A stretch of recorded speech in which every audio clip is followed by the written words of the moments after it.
Welcome to hour number 2 on this Final Four Friday. Live right here on the early line on SportsGrid and all across that SportsGrid network. He is Donnie right side. I am Ben Stevens. Still 2 more hours to go up until 11 a.m. Eastern time. The continued fallout in the market movement from the blockbuster deal in the National Football League this week. And not just on the team that is Houston or Buffalo, but the individual quarterbacks. We'll talk about the MVP odds and where they have moved in just a moment.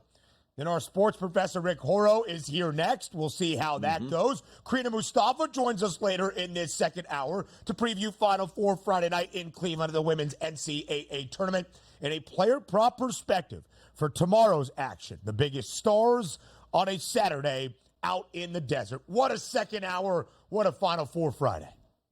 Action-packed, a lot of stuff to get through as well. Major League Baseball full effect, the NBA winding down here, Final Four Friday and Final Four Saturday here. So, yeah, we're going to have you covered on the network, which does include some NFL action as well, Ben. So, DRS, before we dive into those MVP odds, we had our final story in the 7-7 to start off the opening hour about the Texans restructuring Stephon Diggs' contract. He had 3 years, including this upcoming year in 2024. They pretty much waived those final 2, and he will be a free agent after this year. Big dead cap hit for Buffalo despite the trade to Houston. Wanted your thoughts on that before we dive into the MVP odds movement we have seen after the Diggs deal. But first, we welcome in that SportsGrid radio audience here. Hour number 2, live on this Friday on the early line, Sirius XM Channel 159. All of our radio terrestrial affiliates now in the fold as well. He is Donnie. I am Ben. So a restructuring of Stephon Diggs' deal, now a member of the Houston Texans. He becomes a free agent at the end of this 2024 NFL season. At the end of 2024, he will be 31 years old. Donnie, what was your reaction to the bold move, I guess you could say, both sides have decided to agree to? I like it here because, again, usually when you see a blockbuster trade go down, that blockbuster wide receiver goes, cool, would love to be in Houston. Let's also open up the coffers here and give me a little bit more extra money on the back end and restructure my deal. Let's keep it real all the way around. The Texans actually goes, you know what? We're not going to give you any more money. Maybe there was a little bit of a peek into his performance late in that season, but we know what motivates players more than anything. It's the chance to become a free agent and put your best foot forward. So Stephon Diggs goes down to Houston, catches 90 passes for 1,300 yards and 11 touchdowns. He is going to ring that cash register next season. So there's a lot of incentive both way around. And also, if it doesn't work out, you're not on the hook for any more years here for the Houston Texans. Sure, you can franchise the guy, you can re-sign him again, but you're also looking at it from that standpoint is we're going to sell Stephon Diggs on how much fun it is to play with C.J. Stroud and the money you can make here and be part of a team concept. I love it all the way around. You'll get the best version of Stephon Diggs this year. I think it makes sense. There is that incentive to prove it with production, something Stephon Diggs did throughout really the entirety of his NFL career, but certainly the last 4 seasons, elevating that level of play in Western New York. At least 1,180 receiving yards each of the past 4 years, at least 8 receiving touchdowns, a Pro Bowler, all 4 seasons in Buffalo. So we looked at the market movement, both where the Bills now reset their expectations and, of course, the optimism and new level of expectation for Houston as a franchise. Also for the quarterback in C.J. Stroud. Tremendous market movement for his individual price, DRS, to win the NFL MVP award. Stroud now tied for the 3rd best number, 10-1, alongside Joe Burrow, in front of Lamar Jackson, behind only Patrick Mahomes, plus 650, and Josh Allen at 8-1. So the market movement for the Texans, sure. How do you evaluate the market movement for C.J. Stroud individually? I love it. I thought it was fantastic last year, sort of in that MVP conversation at maybe the 3-quarter poll in the NFL season last year. Faded a little bit down the stretch, and rightfully so. There were some other really good quarterbacks, obviously, in the mix for that. But also, taking a look at what you expect this year, it's a quarterback award based on, yes, you have to have a good football team, which Houston probably going to have, favored now to win the NFC South, and I completely agree with that. But also, from an attack perspective here, you have unbelievable weapons in that pass game. We should be looking at 40-plus touchdown passes for C.J. Stroud moving forward. No doubt about it, as we show the highlight reel for C.J. Stroud apparently here, and the B-roll coming through. A guy's an MVP candidate. It looks like he got knocked out by Mike Tyson multiple times here, maybe having a UFL career. But there we go. So the perfect segue into, I like C.J. Stroud. I like that 10-1 price, even if it looks like apparently he just gets beat and knocked around like you saw him in that Baltimore Raven game. Tough scene. I mean, what are we doing, man? We had him lying limp on the turf as we're breaking down the MVP market move. Man, tough Oh, scene. God, that's good stuff. No That action is really shots. good stuff. No action shots last year, apparently, so. No, apparently not. Just his worst game against the New York Jets where he exited early and put the Texans' season in question. Oh, man, the guy won Offensive Rookie of the Year and ran away with the award, and we got him, speaking to the training staff, trying to remember what day of the week it was. Oh, you can't quit this place, DRS. You never can. No. 10-1 number for C.J. Stroud. And you might be asking yourself, is it too much expectation, despite winning Offensive Rookie of the Year, to put on a second-year pro? No, in fact, twice in the last 6 NFL seasons, we have seen a second-year quarterback win the NFL MVP award. Mahomes, in his second year and really his first full year as a starter in 2018 in Kansas City, Lamar Jackson's first NFL MVP award came in 2019. So the precedent is there, despite being a young quarterback, to still really be a front-runner, Donnie, for that Most Valuable Player award. I love it, man. Also, let's go back in time just maybe 2 years here. The Philadelphia Eagles and Jalen Hurts under Shane Steichen, who was the offensive coordinator on that Super Bowl run. If Jalen Hurts doesn't get banged up at the end of the season, he probably wins MVP, and rightfully so. You saw him take a little bit of a step back last year. Why? Because his offensive coordinator, Shane Steichen, took a head coaching job with the Indianapolis Colts, which left Brian Robinson in town, which didn't work. Brian Johnson, in town, which didn't work out all that well. The reason I bring that up is C.J. Stroud was probably supposed to lose Bobby Slowick heading into the season for a head coaching job elsewhere. He stays here. That is massive, because now you take a look at a quarterback that can build into his second year. He doesn't have to learn a new playbook, new terminology, or even a new play caller in his ear. That should work wonders for C.J. Stroud. So a lot of things on the up and up, and I can't get over this too. Just like in Philadelphia, surround your young, talented quarterback with weapons all over the place and help him succeed. They're doing that exact same thing in Houston, and it probably will work out very well for C.J. Stroud. 4,108 passing yards in his rookie campaign in Houston. That was 8th best in the National Football League. 23 touchdowns to only 5 interceptions. Of course, he set the rookie record for the most pass attempts in his NFL career to begin without throwing an interception. He is incredibly efficient with the football. You would only expect that elevation of his game in year number 2. And a great point, DRS, the congruity to have Bobby Slowick back as the OC, and then you add all of the tools around C.J. Stroud. There is a big reason to be highly optimistic for Houston, both as the team, the Texans, and the individuals led by their quarterback, C.J. Stroud. Rick Horrow's here next. The giggles have already started.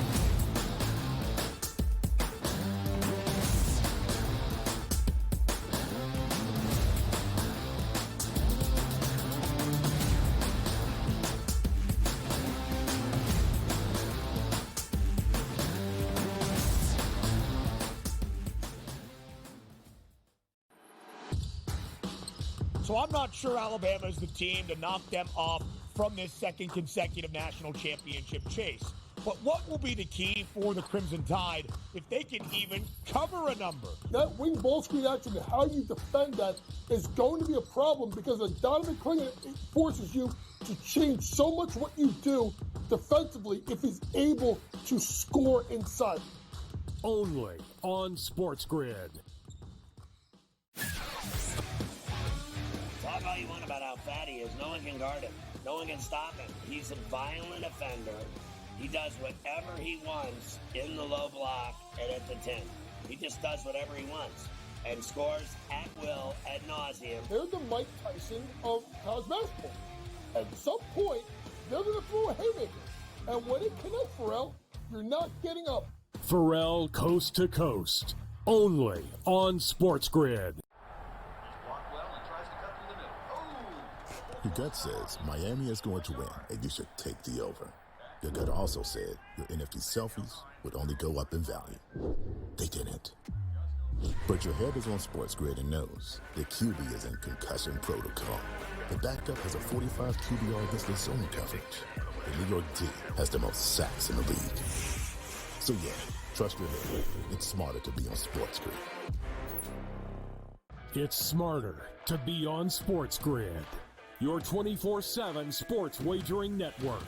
The Early Line. Magical and historic season in Lincoln, Nebraska continues. He is the best player in the NBA, but also in the biggest moments where the national media is watching. Newswire. Something that we have never seen happen before with one of the iconic coaches in the game. Pharrell Coast to Coast. The team covers. It's automatic. It's every time. Not sometimes. It's every time. Game time decisions. Luka is actually far more dangerous from three on the road this year than at home. This game here tonight, you may want to consider taking as many points as humanly possible. In-game live. Prime time. We got not one, but two coaches fired systems in place. Sports Rage This Late sort of Night. has letdown written all over it. It's going to be hard to match the emotion that they played with the other night. It's smarter to be on Sports Grid.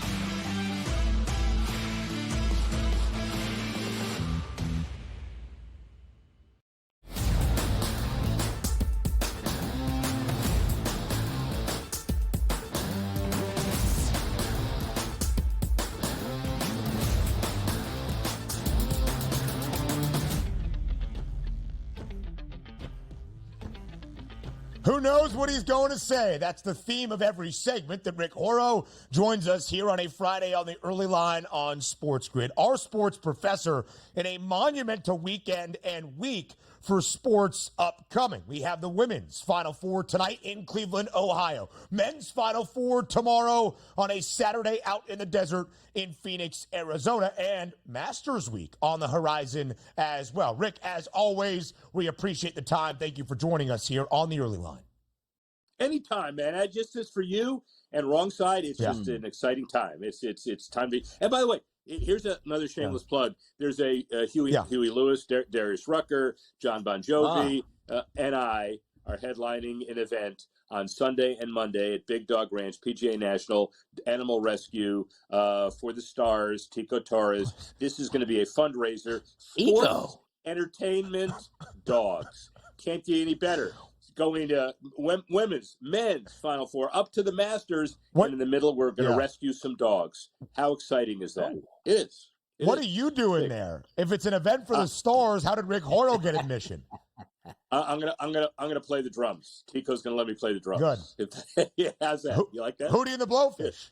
I like that. Rick, you have a couple of memorabilia balls, don't you? A couple of basketballs that commemorate both the women's Final Four in Cleveland and the men's Final Four in Phoenix. Which one is that? Let's see the jump shot, Rick. Little finger roll.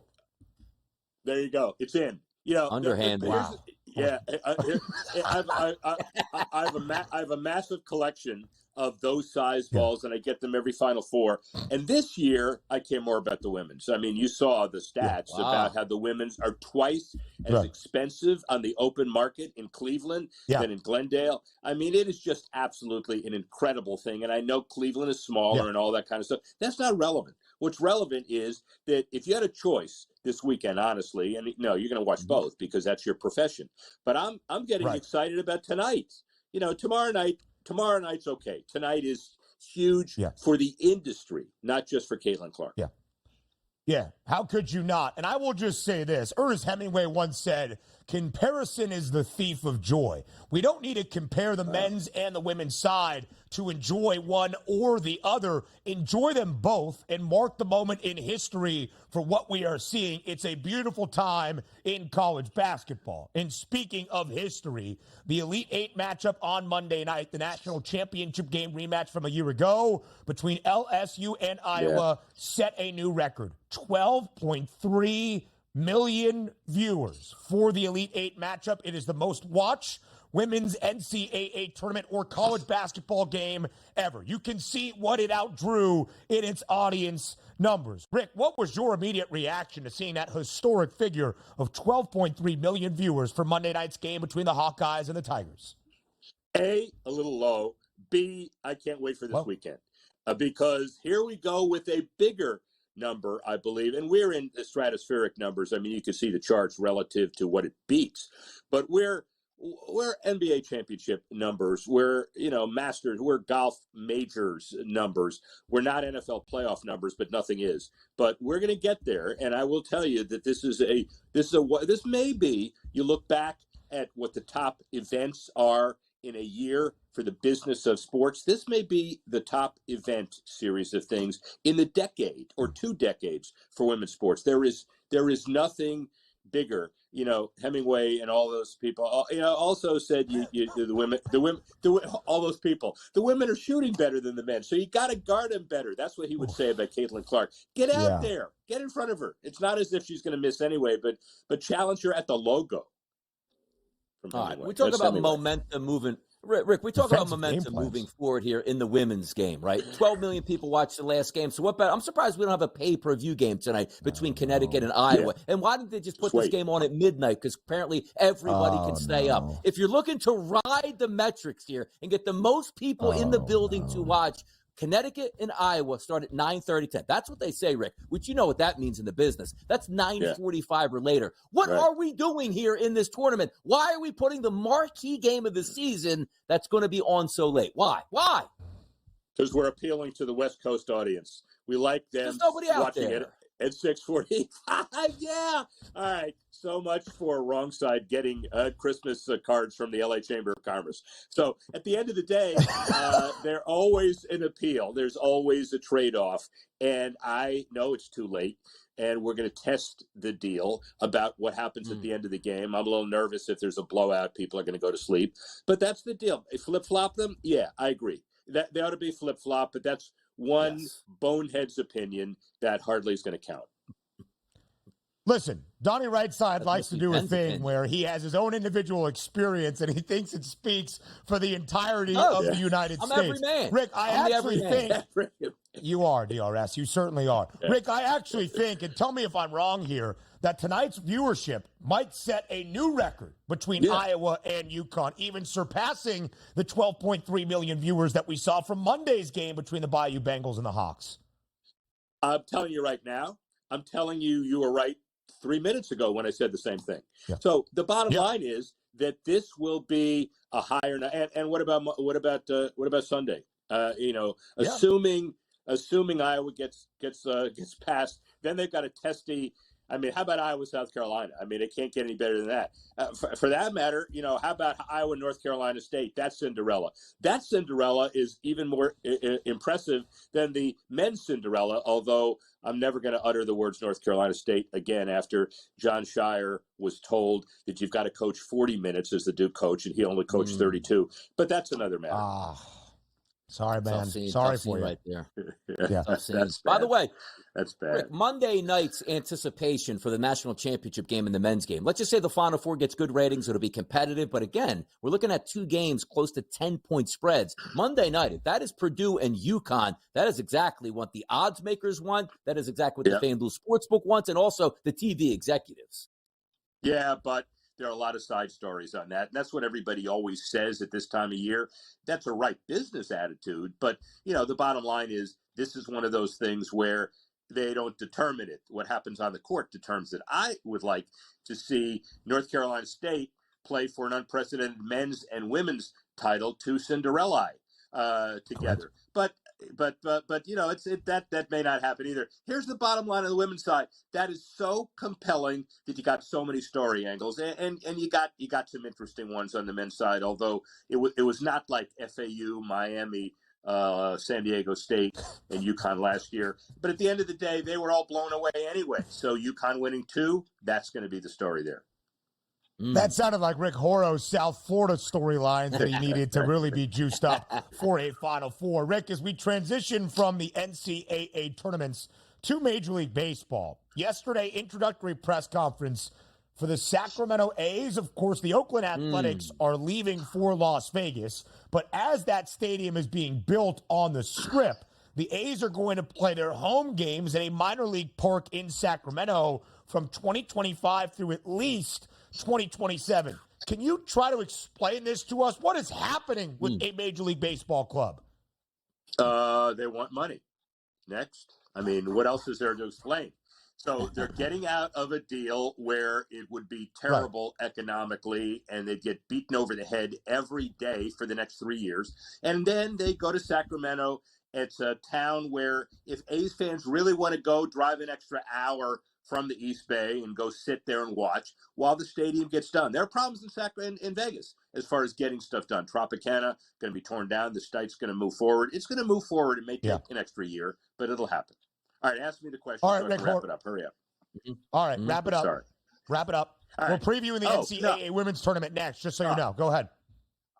If you get back, you got a lot of time to think about this. The NCAA women's tournament, as I said earlier, but now it's really compelling. You got 4 incredible storylines, and any 2 matchups will beat any record. So those of you who are fans, watch dynamic basketball on the women's side better than the men.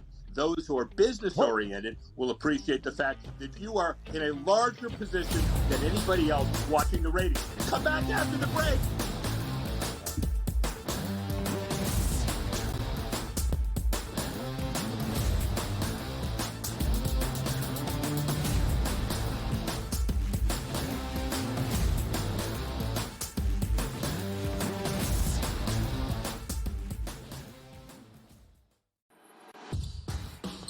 So I'm not sure Alabama is the team to knock them off from this second consecutive national championship chase. But what will be the key for the Crimson Tide if they can even cover a number? That wing ball screen action, how you defend that is going to be a problem because Donnie Crina forces you to change so much what you do defensively if he's able to score inside. Only on SportsGrid. Talk all you want about how fat he is. No one can guard him. No one can stop him. He's a violent offender. He does whatever he wants in the low block and at the 10. He just does whatever he wants and scores at will, ad nauseum. They're the Mike Tyson of college basketball. At some point, they're going to throw a haymaker. And when it connects, Pharrell, you're not getting up. Pharrell Coast to Coast. Only on SportsGrid. Your gut says Miami is going to win, and you should take the over. Your gut also said your NFT selfies would only go up in value. They didn't. But your head is on SportsGrid and knows the QB is in concussion protocol. The backup has a 45 QBR against the zone coverage. The New York D has the most sacks in the league. So yeah, trust your head. It's smarter to be on SportsGrid. It's smarter to be on SportsGrid. Your 24/7 sports wagering network. The early line. Magical and historic season in Lincoln, Nebraska continues. He is the best player in the NBA, but also in the biggest moments where the national media is watching. Newswire. Something that we have never seen happen before with one of the iconic coaches in the game. Pharrell Coast to Coast. The team covers. It's automatic. It's every time. Not sometimes. It's every time. Game time decisions. Luka is actually far more dangerous from 3 on the road this year than at home. This game here tonight, you may want to consider taking as many points as humanly possible. In-game live. Prime time. We got not 1, but 2 coaches fired systems in place. Sports Rage This Late sort of Night. has letdown written all over it. It's going to be hard to match the emotion that they played with the other night. It's smarter to be on SportsGrid.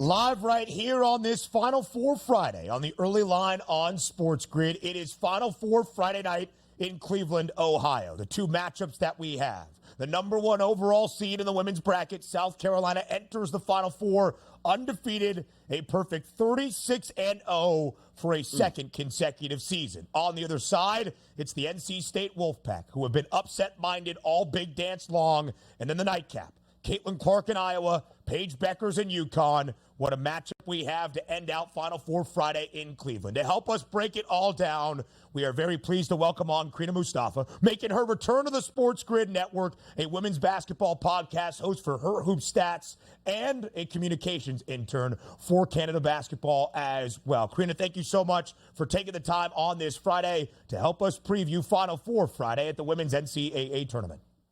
Of course. Thanks so much, Ben. I'm really happy to be back on. Really excited. Very glad to have you here. Crina, before we look forward, let's look back on the historic night that was Monday in the Elite Eight matchup, the game that was promised the national title rematch between LSU and Iowa, setting a new record, the most watched women's college basketball game in history, 12.3 million viewers. It has seemed as though, Crina, throughout this women's college hoop season and here into the NCAA tournament, it's been that inflection point of all that we have seen in the growth of women's college basketball reach its pinnacle, reach its peak. How would you describe the development and the growth you have seen in women's college hoops? Yeah, and I think we've all heard if you build it, they will come a lot over the last couple of months and over the past year. But I think particularly this LSU and Iowa game really showed the importance of storytelling and letting players be themselves. I think one of the biggest barriers to people watching women's basketball has also been not knowing who the players are, not knowing their personalities. And so when you have a battle between Angel Reese and Caitlin Clark, who are two of the biggest trash talkers in women's hoops, in basketball overall, I think that's really important, and it gets fans to just be really excited about the games, and they really delivered. The pace of that game, they came out so fast. I felt like I was on the court and I was just watching. So I think just letting players be themselves has really helped with the growth of women's basketball, as we're starting to learn more and more about who these players are, and then it translates on the court as well because they play elite basketball. It's so much fun to watch, Crina, because you're watching superstars, and you can argue, and quite frankly, we'd be right to say that the women's game has more superstars than the men's game. Also taking a look at the aspect of the one-and-dones in college basketball, the G League, where the superstar players weren't even making it to college. We're seeing these girls out here and women playing for 3 to 4 years. It's been fun to watch, and also handing off of the torch. You take a look at next year, Juju is going to be probably an unbelievable superstar all by herself. Paige Beckers electing to come back as well. The future of the women's game has never been brighter than it is now. Oh, for sure. I mean, you look at the players that have declared for the WNBA draft already this year, that's super stacked. Even next year is going to be super stacked. So just the talent in college basketball right now is crazy. Like you mentioned, Juju is so special. Mm-hmm. What she's done as a freshman, she moves like a pro already, which is just incredible to watch. So the talent is just getting better. You can name a superstar on pretty much almost every team in women's college basketball right now that have been in the tournament. So it's really exciting to see. Juju Watkins for USC, 29 points, albeit in the Elite Eight defeat against Paige Beckers and UConn, but that a D1 freshman record for the most points ever scored in a freshman season. So, Crina, let's focus on the 4 teams that have reached Cleveland, Ohio for the Final Four of the women's big dance. South Carolina enters unbeaten for a second consecutive year, 4th straight trip to a Final Four under Dawn Staley. And you can see the Gamecocks minus 145 pre-tournament to win the big dance. But before, Crina, with a completely new starting 5 in large part, they were 13-1 preseason. It's crazy to say that South Carolina was outside the top 5 in terms of those national championship odds and enters undefeated 36-0. How do you describe the job that Dawn Staley has done throughout this college basketball season? I don't think anybody's ranking them that low again heading into the season, even if they do lose 5 starters to the pro leagues. But I mean, Dawn Staley has been such a staple for the South Carolina program for a really long time. And I think the key word here is development. She knew she was going to lose those players last year, but she's constantly been recruiting, constantly adding players like a Tahina Pau Pau, who adds the shooting that they didn't have last year, and just making sure that the players who were coming off the bench last year are ready to be in those starting roles last year, particularly Camila Cardoso, who played behind Aaliyah Boston last year. You see Malaysia Fulwiley here, who came out absolutely blasting as a freshman in that first Paris game of the season. And I think she's just done such a good job of like getting players to know their roles. And I think Asia Wilson said to media the other day, this is the most bought-in team Dawn Staley has ever had, and I think that's a really great way to describe why they've been so dominant and undefeated this season.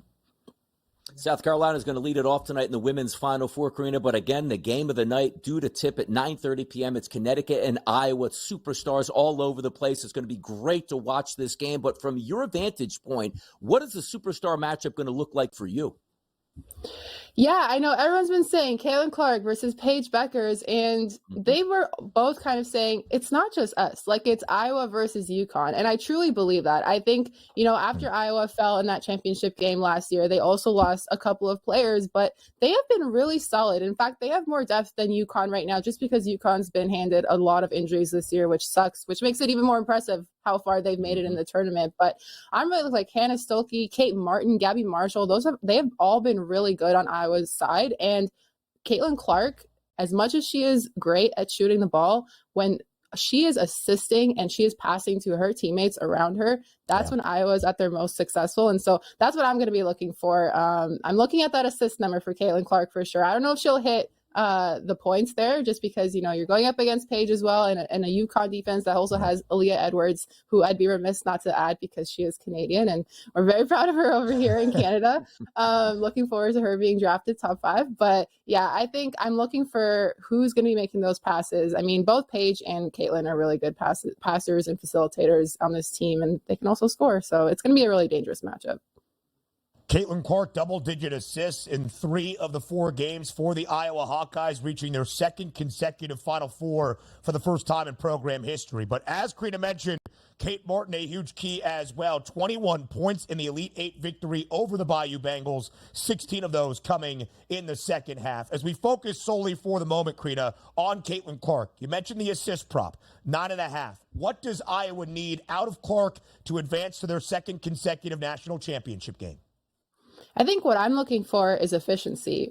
How efficient can Caitlin Clark be? Because we know she takes a lot of shots. She went like 9 of 20 from 3 against LSU, and most of those shots came in the second quarter, the ones that she made. And so I'm looking to see how many of those 3-pointers can she get, because the way that UConn plays defense, they're going to allow for a lot of threes. And so I'm looking to see if Caitlin can knock most of those down, which I think she will. And I think that's going to be another key to success for Iowa to defeat UConn.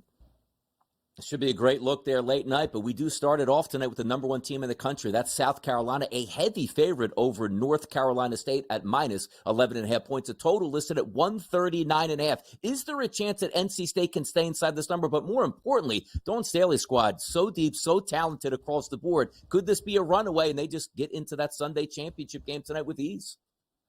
Listen, I told you guys before we hopped on the show, in my bracket, in my Final Four, NC State was the only team that I got wrong. And so I don't want to count them out. I'll be honest. I don't want to count them out. I think this game will be pretty close. I think we saw South Carolina kind of hop out with really big wins in the first 2 rounds of the tournament, but then we saw them get a little bit battle tested as they kind of went on through the next couple of rounds. And I'm looking to see that now. I think it's going to be the battle of the guards between NC State and South Carolina here. On South Carolina's side, you have Raven Johnson and Tahina Pau'Pau, who have both been really excellent.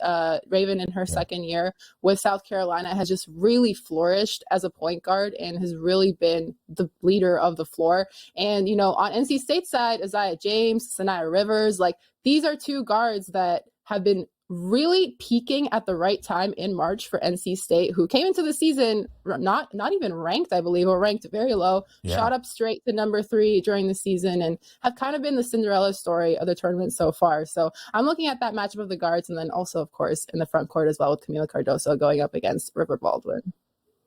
Listen, NC State not shy for this moment in the non-conference. Despite being unranked, they knocked off UConn. They put up 92 against the Huskies. They beat UCLA. They beat Texas. They have been in that underdog role, much like the men's team here throughout the NCAA tournament. So maybe, Crina, we don't know NC State as much. You mentioned outstanding athletic backcourt. Isaiah James, Sanaya Rivers as well. Tell us the best thing about what the Wolfpack do entering tonight's Final Four matchup that might make it a close game against South Carolina.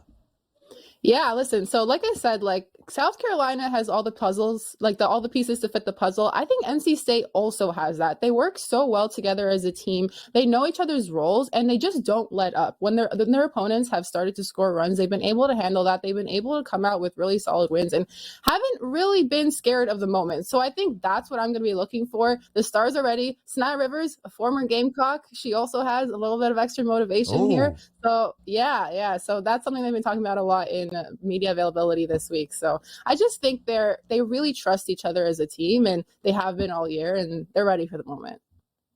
They are certainly ready for the moment. An 11.5-point underdog against the undefeated side in South Carolina. The Gamecocks enter Final Four weekend as an odds-on -210 favorite to win a national championship this year. But on the other side, Iowa at 3-1, Connecticut a 7-1 price. Crina Mustafa doing great work for her hoop stats here on this Friday on the early line on SportsGrid. Crina, enjoy this historic Final Four Friday at the Women's NCAA Tournament, and thank you for being here.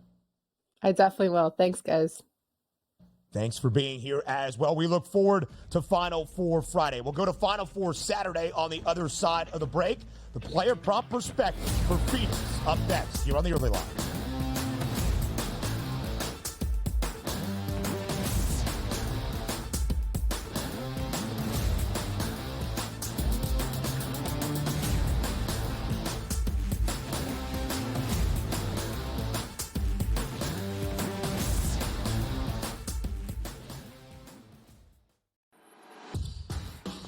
So I'm not sure Alabama is the team to knock them off from this second consecutive national championship chase. But what will be the key for the Crimson Tide if they can even cover a number? That wing ball screen action and how you defend that is going to be a problem because Donnie Crina forces you to change so much what you do defensively if he's able to score inside. Only on SportsGrid. Talk all you want about how fat he is. No one can guard him. No one can stop him. He's a violent offender. He does whatever he wants in the low block and at the 10. He just does whatever he wants and scores at will, ad nauseum. They're the Mike Tyson of college basketball. At some point, they're going to throw a haymaker. And when it connects, Pharrell, you're not getting up. Pharrell Coast to Coast. Only on SportsGrid. Your gut says Miami is going to win, and you should take the over. Your gut also said your NFT selfies would only go up in value. They didn't. But your head is on SportsGrid and knows the QB is in concussion protocol. The backup has a 45 QBR against the zone coverage. The New York D has the most sacks in the league. So yeah, trust your head. It's smarter to be on SportsGrid. It's smarter to be on SportsGrid. Your 24/7 sports wagering network. The early line. Magical and historic season in Lincoln, Nebraska continues. He is the best player in the NBA, but also in the biggest moments where the national media is watching. Newswire. Something that we have never seen happen before with one of the iconic coaches in the game. Pharrell Coast to Coast. The team covers. It's automatic. It's every time. Not sometimes. It's every time. Game time decisions. Luka is actually far more dangerous from three on the road this year than at home. This game here tonight, you may want to consider taking as many points as humanly possible. In-game live. Prime time. We got not one, but two coaches fired systems in place. Sports Rage This Late sort of Night. has letdown written all over it. It's going to be hard to match the emotion that they played with the other night. It's smarter to be on SportsGrid.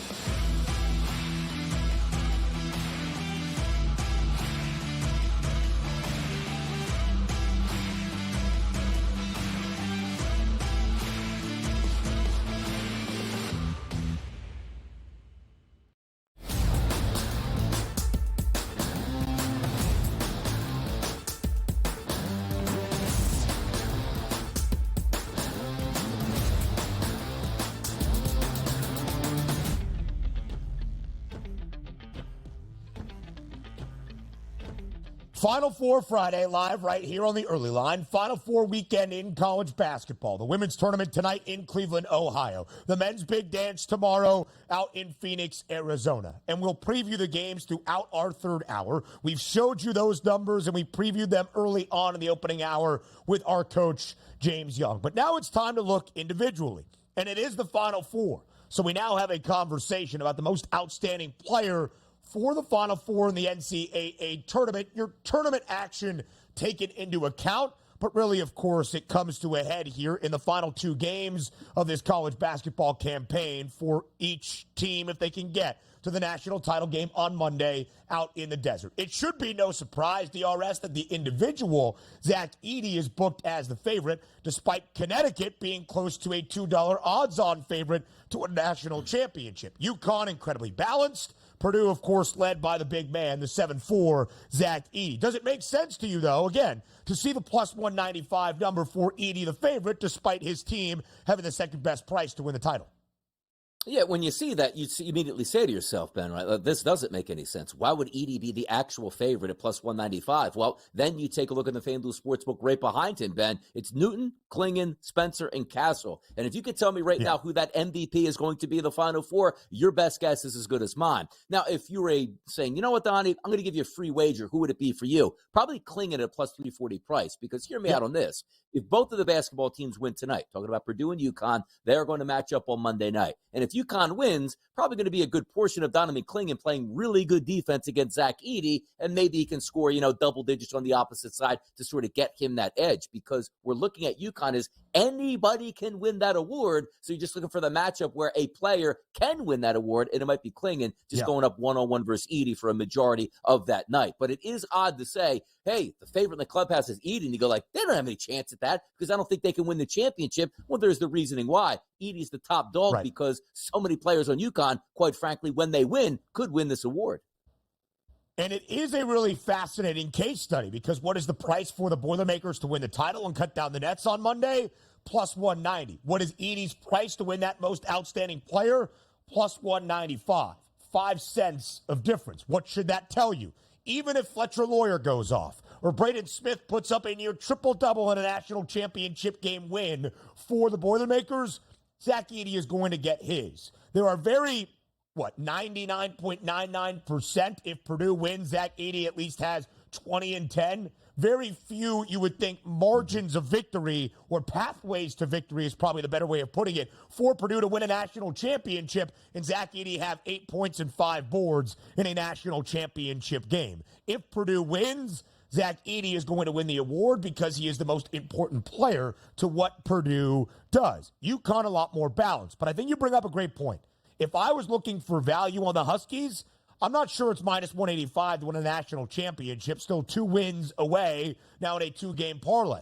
I think it is Donovan Klingon, because Donovan Klingon has been their best player throughout this NCAA tournament. 22 points, 10 boards against Illinois, 5 blocks, 3 steals, an absolute game changer against the Illini down low. And think about what UConn would do to win here in the Final Four. Sure, Alabama can run it up, and Tristan Newton can put up points, and Cam Spencer can answer on the other side, but Donovan Klingon is that X factor against the Crimson Tide, and in a potential national championship matchup, it's the year of the big in college basketball. Klingon on one side, Edey on the other. That would be the marquee matchup, Donnie, we would all await and look forward to on Monday.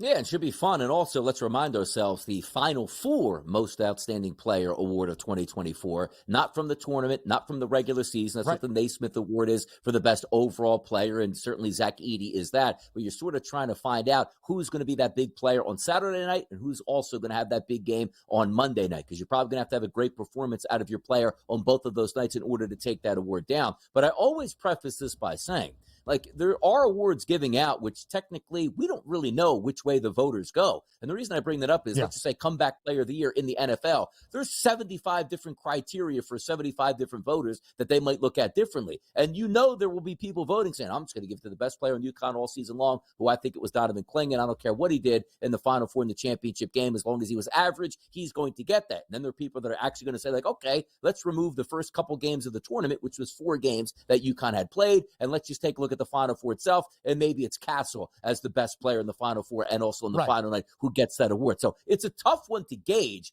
UConn, I do think, is going to cut down the nets, but it is really intriguing that it's really not a one-man show in UConn. Like, if Purdue cuts down the nets, it's going to be Edey. If Alabama probably gets hot, Mark Sears probably dropped 10 3-point shots in order just to advance into the final on Monday here, and he would probably have a leg up. So it's a fun betting market to look at, one that I won't be participating in, because if UConn's going to win, good luck picking the one out of the four.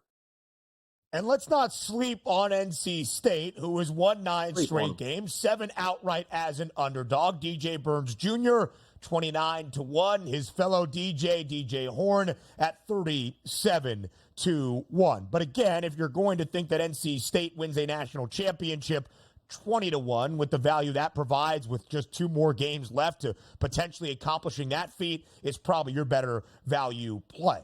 And I will say this, we got into a rather heated debate at the end of Bracket Central last Saturday night on Elite 8 Saturday night, myself, Joe Lisi, and Kevin Walsh, where Kev was making the argument that Zach Edey has been the singular best player in this NCAA tournament, and in an era loss potentially to Connecticut in a national championship game, has the potential of winning the MOP despite being on the losing team. He brought up Akeem Olajuwon, who was the last player to not win the NCAA tournament or have his team win the big dance and be named the MOP. That was back in 1982, over 40 years ago. It has happened. It has not happened in 4 decades. Just want to say that. So let's look at the first matchup, DRS, and the individual player props that we will see on a Saturday night. UConn, 11.5-point favorite against Alabama in the nightcap. The over-under 161.5. We have talked about the balance for Connecticut. Donovan Clingan was their star in the Elite 8. 22 points, 10 boards, an absolute game changer on the defensive end of the floor as well. Tristan Newton, who actually might be their most important player because of everything he does for Dan Hurley's Huskies, a very quiet night. 0 of 6 from the floor, 0 of 3 from 3, only 5 points. What do you expect out of the dynamic duo against the Crimson Tide? I expect a lot of good out of them, because the number one thing we do know is Alabama is not going to change. What are they going to do? Shoot a lot of 3-point shots, where they're also going to go quickly here. Now, Connecticut, as we know, Ben, not the team that looks to get out and jump tempo, but if you want to go with a higher tempo game, Connecticut will engage in that. They got the superstars. They got the guards. They got the defense. They got a big man that doesn't plod up and down the court. He can run down the court and certainly get up and down. But if we're looking on the season totality, look, UConn is number 1 in the country on offensive with efficiency and number 4 on defense in efficiency. That's as good as it gets. You're not supposed to be that good on both ends of the court. And the reason why the mismatch is going to be tough here for Alabama, because you look at them. How can you sort of turn the tide? Well, of course, make your 3-point shots. But how about turning over Connecticut on offense? Alabama, even though they're an up-tempo team, they don't turn you over all that much. You take a look at rebounding to stop some of those second-chance points that Connecticut will get. They don't rebound all that well. And also, if you're going to get to the free throw line to steal points, Alabama will let you do that. 311th in the country at fouling.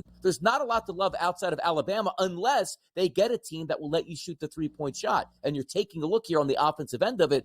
Connecticut doesn't really let you shoot the 3-point shot. From a Connecticut perspective on offense, I like the props for them. I'm not looking at 3-point props. Just give me points props for Connecticut. And you know me, Ben, I would love to line up Mark Sears and the boys to just bomb away from 3-point range, which they probably will try to do. But there's going to be hands in the face all over the place and chasing them off of that 3-point line. From a prop perspective, for me, it's a tough game, but I would be going on Connecticut players because I think the tempo will be there for them to score quite a few points on their end.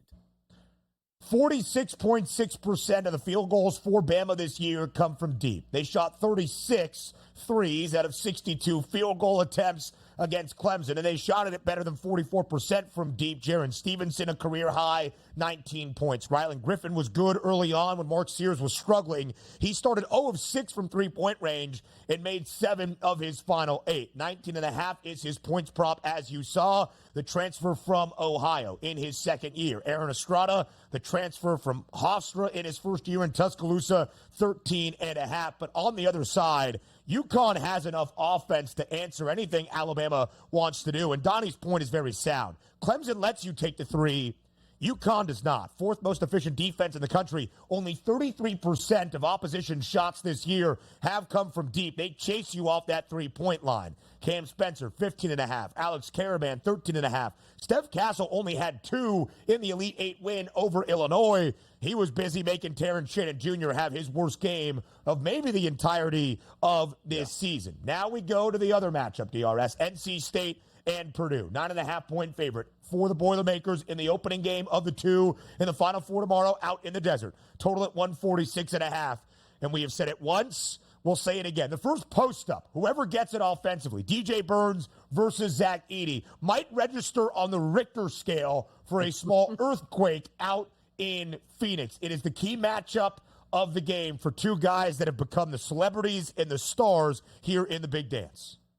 And by the way, 2 of the last 3 games here for DJ Burns Jr., he has gone over 20 points. So you see that 14.5-point number here. Yeah. That's a guy that's been known to score. And only had 4 points against Marquette, but you sort of take that as an anomaly because since that run in the ACC tournament, he's routinely over double digits. And you only get more confident as you move along. The one thing that we do know is you're not going to post up Zach Edey, but I do think there's some things there that he can do to exploit, which means pulling out Zach Edey farther away from the rim, knocking down that 15-point jump shot, and 15-foot jump shot, and also, he's got some pretty good moves, man. He's got some – it's not to say that he has quick feet, right, and he gets up and down the court because he does get gassed quite a bit. But his moves are very fluid for a big guy. And I want to see if he can get by Zach Edey on the low block. I like the over 14.5 for him tonight because there's one thing I do know is the big man is not going to shy away from Zach Edey. That's not going to happen. I want to see if he can get Edey in foul trouble and get to the free throw line, but I'll take those 14.5 points to the over here for my man, Mr. DJ. A big, big moment, and you are correct, DRS. He might not be the fastest up the floor, but some of the most nimble and athletic feet you will see. There is going to be a game plan from Kevin Keats to draw Zach Edey, whether it's offensively or defensively. Nobody is better at getting position than Edey. And maybe you're yelling about all the free throw attempts that Edey has taken. And maybe it's not the prettiest brand of basketball that's not up and down the floor like you would see in the NBA. Shut up. Watch ball. Listen to ball knowers. Shaq. Shea Gilgeous-Alexander. They played together on the Canadian teams growing up. LeBron James has said what Zach Edey does on a basketball floor is elite and great. They know hoops. You should appreciate it as well. We'll have some more thoughts in the women's NCAA tournament and the Final Four a little bit later on. But I love some of the categories you can have tonight for Caitlin Clark versus Paige Beckers. And Crina Mustafa said it very well. It's not just Paige versus Caitlin. It is Iowa versus Connecticut. But we have those two superstars facing off tonight. There are some specials on the FanDuel Sportsbook in terms of what these two can combine for. If they combine for 60+, it's actually an odds-on favored number. DRS, do you expect the biggest superstars in the sport to step up and show out on the most significant stage tonight in Cleveland? Oh, no doubt about it. If you're taking a look at both of these players, and I don't know if it's just going to come down to who scores that many points between the two of them, but obviously Caitlin Clark being the total package, rebounding and assisting. I look for Paige buckets here. That 26.5, I would go over because you tell me right now that she finishes with 19 points. They're not beating Iowa. She has to go nuclear tonight. I'll take the 26.5 because she'll try to do that. Got a lot of thoughts on Paige Beckers, who has put up historic stat lines as well. Again, that comes your way with some picks and plays on Final Four Friday later in our third hour. We end that hour 2 next.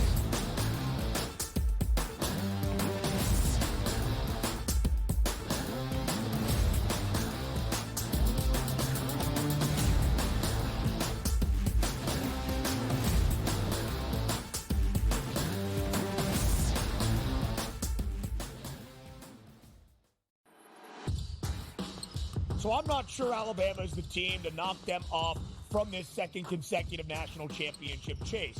But what will be the key for the Crimson Tide if they can even cover a number? That wing ball screen action, how you defend that is going to be a problem because Donnie Crina forces you to change so much what you do defensively if he's able to score inside.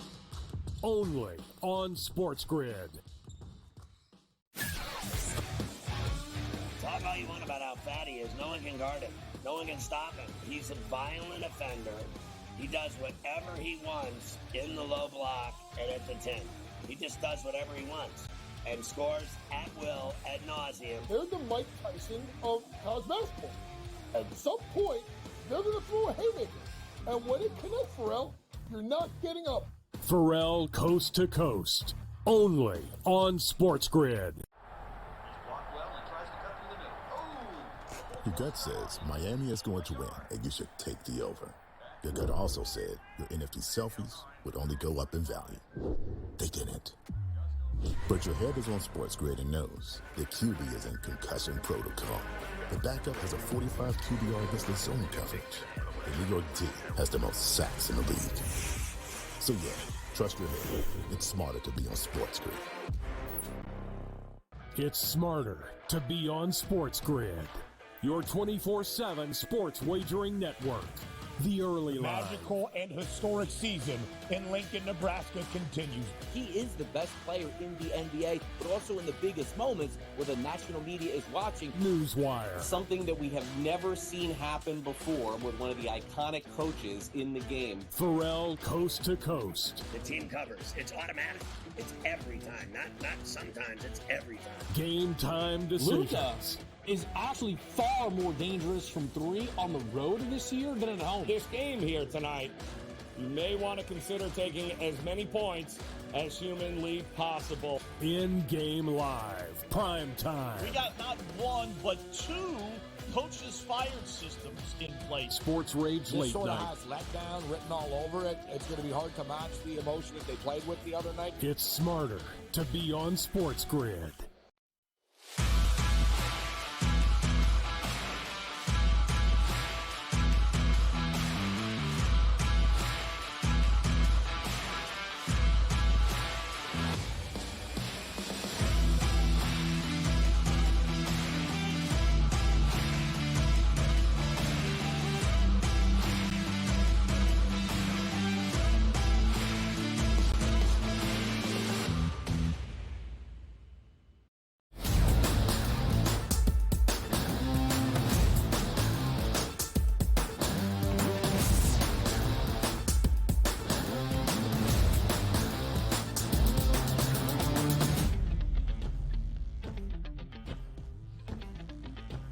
Live right here on the early line, rounding out our second hour on a Final Four Friday right here on the Spiz Grizz. He is Donnie right side. I am Ben Stevens. To end out every second hour, we love hearing from you. It is Final Four Friday in Cleveland, Ohio. First game up, South Carolina undefeated, 36-0. They take on NC State. The Pack here because they keep pulling upsets as they did in the Elite Eight and in the Sweet 16 over Texas and then Stanford. Well, actually reversed order. Stanford and then Texas. Of course, the nightcap, Iowa versus UConn. So what is the best bet for Final Four Friday at the Women's NCAA Tournament? That was the question in Fade the Public.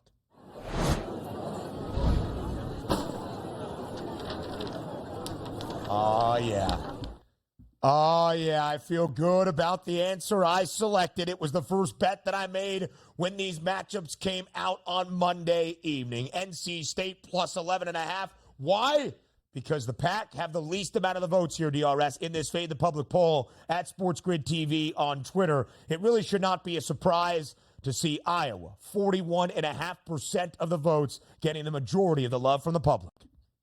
No, that's the way I went to. I went with Iowa minus 2.5, but we'll see in that first game, taking the points here if NC State can play monumental upset. You know, my favorite part about this is going to be when I wake up Saturday morning, 7:30 a.m., roll over and be like, I wonder who won that Iowa game here and be able to check to see if Iowa did, in fact, cash that ticket. I'm going to enjoy that moment and so much enjoyment out of a game that's probably going to finish at midnight. Travesty. Forget about this. Forget about the poll here. Travesty, Ben. Right. Travesty that we're starting a game after 9:30 tonight. Ridiculous. Think of all those 3rd, 4th, and 5th graders here that won't be able to watch this game. Maybe they won't play basketball ever again. Travesty here. Travesty. Okay. All right. Slow your roll here. We need a live poll. Live FTP. Are you mad about the game starting at 9 p.m.? Are you going to stay up? Yes would be about 99%. And there would be one vote for the no, and his name would be Donnie Rightside. If you're worried about your kid's bedtime on a weekend, be a cool parent for once. What about my let bedtime? them stay up to watch history. Yeah, I know you are. Hour 3 starts in 55 seconds.